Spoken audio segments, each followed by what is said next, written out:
الحمد للہ رب العالمین والعاقبۃ للمتقین والصلاة والسلام علی سید الانبیاء والمرسلین محمد وآلہ واصحابہ اجمعین، اما بعد۔ اعوذ باللہ من الشیطان الرجیم، بسم اللہ الرحمن الرحیم۔ وأذن فی الناس بالحج یأتوک رجالا وعلی کل ضامر یأتین من کل فج عمیق۔ حج کا بیان۔ حج فرائض اسلام میں سے ایک اہم فریضہ ہے، اور حج اس شخص پر فرض ہے جس کو اللہ تعالیٰ نے مال دیا ہو۔ قرآن حکیم میں اور احادیث مبارکہ میں حج کی بہت فضیلتیں وارد ہوئی ہیں، اور حج صرف زندگی میں ایک مرتبہ فرض ہوتا ہے مالداروں پر۔ اس آیت کریمہ میں اللہ رب العالمین کا ارشاد ہے کہ نبی جی، لوگوں میں حج کے فرض ہونے کا اعلان کر دو۔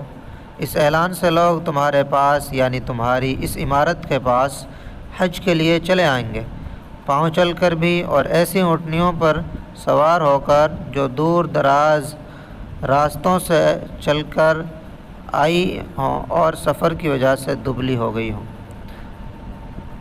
اس آیت کے اندر بھی اللہ تعالیٰ نے حج کے فرض ہونے کو بیان کیا ہے۔ دوسری آیت مبارکہ کے اندر ہے الحج اشہر معلومات، یعنی حج کا زمانہ چند مہینے ہیں جو مشہور ہیں، معلوم ہیں۔ احادیث مبارکہ سے بھی حج کی فضیلتیں ثابت ہیں۔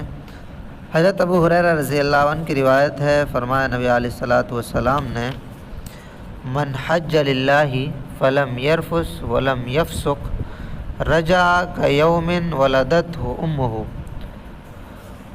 فرمایا نبی علیہ الصلوۃ والسلام نے، جو شخص اللہ کے لیے حج کرے، اس طرح کہ اس حج میں نہ رفث ہو یعنی فحش بات، نہ فسق ہو یعنی حکم عدولی، وہ حج سے ایسے واپس ہوتا ہے جیسا کہ اس دن تھا جس دن اس کی ماں نے اس کو جنا تھا۔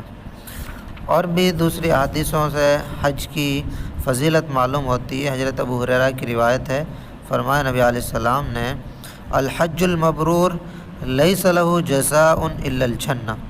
فرمایا نبی علیہ الصلوۃ والسلام کا ارشاد ہے، نیکی والے حج کا بدلہ جنت کے سوا کچھ نہیں ہے۔ تو حج کی فضیلت قرآن کریم سے اور احادیث مبارکہ سے ثابت ہے، اس لیے جن لوگوں کو اللہ تعالیٰ نے مال دیا ہے وہ حج ضرور کریں۔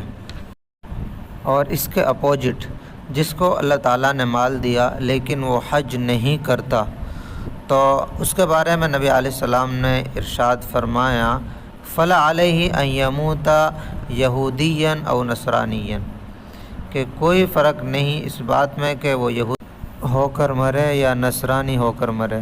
تو اس حدیث میں کتنی بڑی وعید ہے اس شخص کے لیے جس کے پاس مال ہے لیکن وہ حج نہیں کرتا۔ اس لیے جن لوگوں کو اللہ نے مال دیا ہے وہ ضرور حج کریں۔ وآخر دعوانا